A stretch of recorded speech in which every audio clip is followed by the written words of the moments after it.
আসসালামু আলাইকুম। আমি শামিমা খুলনা থেকে বলছি। বিডি ব্লগার শামিমা চ্যানেল থেকে আপনাদেরকে আরও একবার স্বাগত জানাই। কাছে কিংবা দূরে, দেশ কিংবা দেশের বাহিরে, যে যেখান থেকে আমার ভিডিওটি দেখছেন, আশা করছি আল্লাহ পাকের অশেষ রহমতে আপনারা সকলেই ভালো আছেন। আমরাও আলহামদুলিল্লাহ ভালো আছি। তো চলে আসলাম নতুন আরও একটা ব্লগ নিয়ে। তাই তো সকালবেলা নাস্তা পানি দিয়ে আজকে ভিডিওটি শুরু করলাম। তো এখানে আছে আমি আলু ভর্তা করে নিয়েছি আর উস্তি আর বেগুন ভর্তা করব। তো এটা হচ্ছে গত দিনের ভিডিও। এখানে আছে মুরগির মাংস রান্না করছে অল্প একটু কাঁচা ঝাল দিয়ে, যার কারণে তরকারির কালার এরকম হয়েছে। এর কারণ আছে, কারণটা আপনাদের পরে বলবো। আর এখানে আছে কাতলা মাছ ঝোল করেছি, এটাও কাঁচা জাল দিয়ে। তো কাঁচা জাল দিয়ে রান্না করলে কিন্তু ভালো লাগে, কিন্তু দেখতে একটু মানে কেমন হয়, একটু সাদাশি টাইপের। আর ডাউল রান্না করেছিলাম আর হচ্ছে গরুর মাংস। তো আমাদের বাসায় কিন্তু মেহমান আসছে, আমার বড় ভাই আসছে, বড় ভাই ছেলে মেজো ভাবি। তো মেজো ভাবি চলে গেছে, আর আমার বড় ভাই আছে আর আমার বড় ভাই ছেলে আছে। তো এখানে হচ্ছে গরুর মাংস রান্না হচ্ছে। তো কাঠের চুলায় গরুর মাংস রান্না করে নিচ্ছি। তা কাঠের চুলায় রান্না কিন্তু ভালো লাগে, কিন্তু একটু কালি চুলি বা ধোয়া হয়, ওটা কোনো ব্যাপার না। গ্রামে কিন্তু ম্যাক্সিমাম মানুষই কাঠের চুলায় রান্না করে। তো যেহেতু আমরা গ্রামে থাকি। আর এই যে দেখছেন এক বালতি আম পড়ছে। তো এটা হচ্ছে মানে গত দিনের আর কি একটু বাতাস হয়েছিল।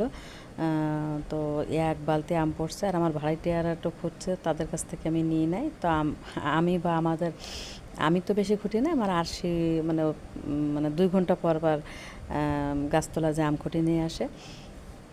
তো আম খুঁটি আনতে যেয়ে দেখে এক বালতি পুরো সিঁড়িতে ওঠাতে যেয়ে সে বালতি ফাটিয়ে ফেলেছে।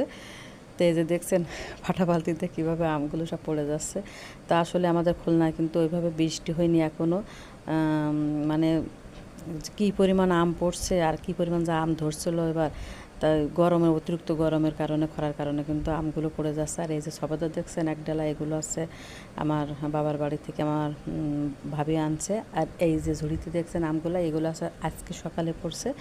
তো যে আজকে সকালে একটু কম পড়ছে, কারণ গত দিন আছে বাতাস, একটু ঝড়ের মতো বাতাস হয়েছিল, সে কারণে কিন্তু আমের পরিমাণটা অনেক বেশি পড়েছে।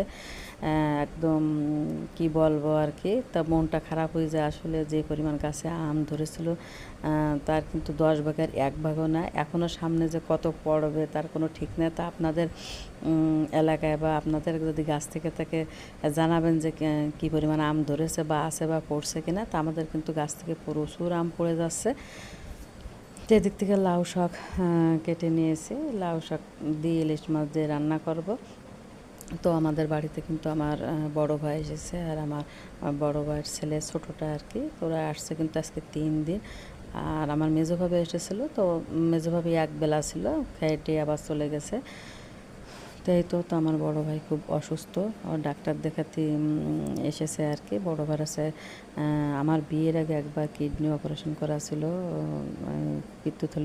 পিত্তথলিতে না, সরি, কিডনিতে পাথর পড়ছিল। সেটা হচ্ছে 2004 সালের মাঝামাঝি সময় হবে। আর আমার তো বিয়ে হয়েছিল 2004 সালের 24শে ডিসেম্বর। তো সেই একই কিডনিতে কিন্তু আবারও পাথর পড়ছে। তো সেখানে অপারেশন করা হয়েছে, কিন্তু অপারেশন করার পরেও আমার ভাই কিন্তু সুস্থ হচ্ছে না। মানে যদিও বয়স 50+ আর কি, মানে 55-56 এরকম হবে। তো আর এমনি ভাই অন্য অন্য দিক থেকে অনেক সমস্যা। ভাইয়ের আলসার আছে, তারপরে কিডনির সমস্যা। আর মেইন কথা আছে, কোন শরীরে কোনো অ্যান্টিবায়োটিক কাজ করতেছে না। মনে করেন অনেক জ্বর হলো বা বমি হলো বা পাতলা পায়খানা হলো, মানে যে কোনো একটা ভাইরাস যদি শরীরে ঢোকে, তা ভাইরাসগুলো মারা হয় কিন্তু অ্যান্টিবায়োটিক দিয়ে। তো সেই অ্যান্টিবায়োটিকই আমার ভাই শরীরে কাজ করতেছে না, সব কিছুই রেজিস্ট্যান্ট হয়ে গেছে আর কি। তো সবাই দোয়া করবেন আমার ভাইয়ের জন্য, আল্লাহ পাক যেন সুস্থতা দান করেন, উনি যেন খুব তাড়াতাড়ি সুস্থ হয়ে যায়। তা সবার কাছে দোয়া চাচ্ছি, আপনারা সবাই আমার বড় ভাইয়ের জন্য দোয়া করবেন। তো এটা হচ্ছে সকালবেলা। তো সকালবেলায় উনি আবার যেহেতু আলসার আছে, মানে নাড়িতে ঘা আছে, তা শুকনো ঝাল খেতে পারে না। তো আমি কিন্তু ওনার জন্য কাঁচা ঝাল দিয়ে তরকারি রান্না করব। আর ভর্তা ভর্তি সব কিছু কিন্তু কাঁচা ঝাল দিয়ে করব। তো আমি এখানে হচ্ছে আলু ভর্তা করে নেবো সকালের জন্য। আমি বলেছিলাম যে ভাই তুমি কি খাবা, তা বললো যে খিচুড়ি নাকি রুটি কি তৈরি করো, বললো যে ভর্তা ভাত রান্না করো তাই খাবো। তা আলু ভর্তা করব, আর হচ্ছে বেগুন দিয়ে উস্তি দিয়ে ভর্তা করব। এটা কিন্তু খুবই মজা লাগে, আবার উস্তি দিয়ে আলু দিয়ে ভর্তা করলেও কিন্তু খুব ভালো লাগে। যদিও উস্তির তরকারি এটা আমার খুব পছন্দ, মানে উস্তির তরকারি বলেন, ভর্তা বলেন, ভাজি বলেন, আমি সাংঘাতিক পছন্দ করি। আর গত দিনে গরুর মাংস রান্না করছিলাম, সে অল্প একটু আছে ঝোল টোল, সেগুলো আছে, তারপর ডাল আছে, আর ডিম ভেজে নিলেই কিন্তু হয়ে যাবে সকালের নাস্তা। তো সকালে কিন্তু আসলে এর থেকে বেশি লাগে না, এতেই কিন্তু ভালোভাবে খাওয়া হয়ে যাবে। তো যে কথা বলতেছিলাম, আসলে মানুষের অনেক টাকা পয়সা আছে, কিন্তু সুস্থ থাকাটাই আছে আল্লাহ পাকের থেকে বড় একটা নিয়ামত। তো যারা আমরা সবাই সুস্থ আছি তারা সকলেই আলহামদুলিল্লাহ বলি, আলহামদুলিল্লাহ আলহামদুলিল্লাহ আলহামদুলিল্লাহ। মনে করেন কোটি কোটি টাকা থাকার থেকে কিন্তু সুস্থ থাকা, সেটাই মনে হয় কি কোটি কোটি টাকার থেকে অনেক ভালো। কারণ আপনি যদি সুস্থ না থাকে, তাহলে আপনার শরীর ভালো না থাকে, আপনার মন ভালো থাকবে না। আর শরীর ভালো না থাকলে, ভালো না থাকলে কিন্তু কোনো কাজ করে আপনি শান্তি পাবেন না, বা ভালো লাগবে না, বা কোনো কিছুতে শান্তি আসবে না। তা সবার প্রথমে কিন্তু সুস্থ থাকাটাই জরুরি। আর এই সুস্থতা কিন্তু আল্লাহর তরফ থেকে বড় একটা নিয়ামত, যাদেরকে এই নিয়ামত দান করেছেন আমি তো মনে করি তারা খুবই ভাগ্যবান বা ভাগ্যবতী। তো এই আর কি। তো আমার ভাই খুব অসুস্থ, মানে উনি কেমন এই থেকে ভালো, আবার একটু পরে অসুস্থ হয়ে পড়ে।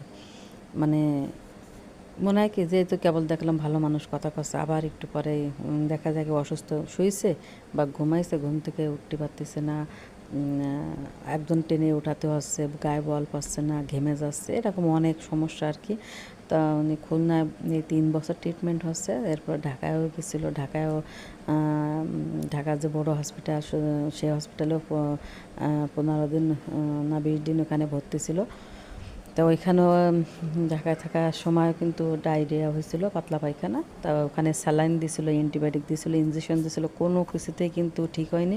শেষে আমার ভাই একদম মানে মরার অবস্থা যায় সেভাবেই আর কি ঢাকা থেকে চলে এসেছিলো। এসে আমার বাড়ির যত কলা আছে, আপনারা তো দেখছেন কম বেশি, যারা আমার ভিডিও দেখেন, আমার বেশি কলা আছে, কাঁচকলা, পাকা কলা সবই কিন্তু আছে আল্লাহর রহমতে। তো কলা, মোচা, থানকুনি পাতা, এগুলো থানকুনি পাতার ভর্তা, এইগুলো খেয়ে কিন্তু আল্লাহ মাফ করছে।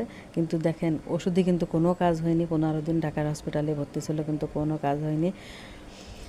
তো সেজন্যে আর কি বললাম যে সুস্থতা আল্লাহর তরফ থেকে বড় একটা নিয়ামত। তা সবাই দোয়া করবেন আমার ভাইয়ের জন্য, আর আমাদের সবার জন্য, আর আপনাদের জন্য দোয়া থাকলে আল্লাহ পাক আপনাদের সবাইকে ভালো রাখুক, সুস্থ রাখুক, সেই দোয়া করে। তাই তো আমি কিন্তু আলু ভর্তাটা করে নিয়েছি কাঁচা ঝাল দিয়ে, আমি সবগুলো কাঁচা ঝাল দিয়েই ভর্তা করে নেব। তো আমার ভাইকে কিন্তু ডাক্তারে বলে দিয়েছে যে কোনো প্রকার, যেহেতু পেটে ঘা আছে আর কি, তা বলেছে যে কোনো প্রকার আর শুকনো ঝাল খাওয়া যাবে না, বা তেল মশলা খুব কম খেতে হবে। তো সে কারণে আর কি কাঁচা ঝাল দিয়ে ভর্তা করছি। তা আমার কাছে কিন্তু একটু শুকনো ঝাল দিয়ে ভর্তা করলে মনে হয় বেশি স্বাদ লাগে। তারপরে মানে কাঁচা ঝাল দিয়েও ভালো লাগে, তবে মনে হয় শুকনো ঝাল দিয়ে জন্য মানে ভর্তাটা বেশি ভালো লাগে আর কি। তা আসলে ভালো কাঁচা ঝাল খাওয়া ভালো, কাঁচা ঝাল খেয়ে হজম করতে পারলে কিন্তু শরীরের জন্য উপকার। ভিটামিন সি কিন্তু ডাক্তাররা বলে যদি কেউ কাঁচা ঝাল খেয়ে হজম করতে পারে তাহলে কিন্তু তার শরীরের জন্য উপকারী। তবে যারা খেতে পারে না তারা না খেলে দরকার নেই, তবে খাইলে কোনো, যারা খেতে পারে তাদের কাঁচা ঝালের ক্ষেত্রে আর কি নির্দিষ্ট কোনো নেই যে কম বা বেশি খেতে হবে, যে যতটা খেতে পারবে খাওয়া যাবে। কিন্তু শুকনো ঝালের বেলায় কিন্তু যে ডাক্তাররা নিষেধ করে যে আপনারা শুকনো ঝাল কম খাবেন, এতে প্রচুর হচ্ছে গ্যাস ফর্ম করে, শরীরে অনেক ক্ষতি করে। তো কিছু কিছু রান্না যেমন আছে ভুনা রান্না, যেটা মাছ ভুনা বা গোশ রান্না, এগুলো না কাঁচা ঝালের তরকারি আমার বলে না যে খেয়ে তুষ্ট না দেখে তুষ্ট, তো আমার দেখেই না শখ হয় না, মানে কেমন যেন অশখ মনে হয় আমার দেখেই আর কি। কিন্তু খেতে কিন্তু ভালো লাগে, কিন্তু দেখেই কেমন যেন আমার মানে ইচ্ছা করে না খেতে। তো এই আর কি, এখন আল্লাহ পাক আসলে রোগ দিলে তো কারোর করার কোনো কিছুই নাই।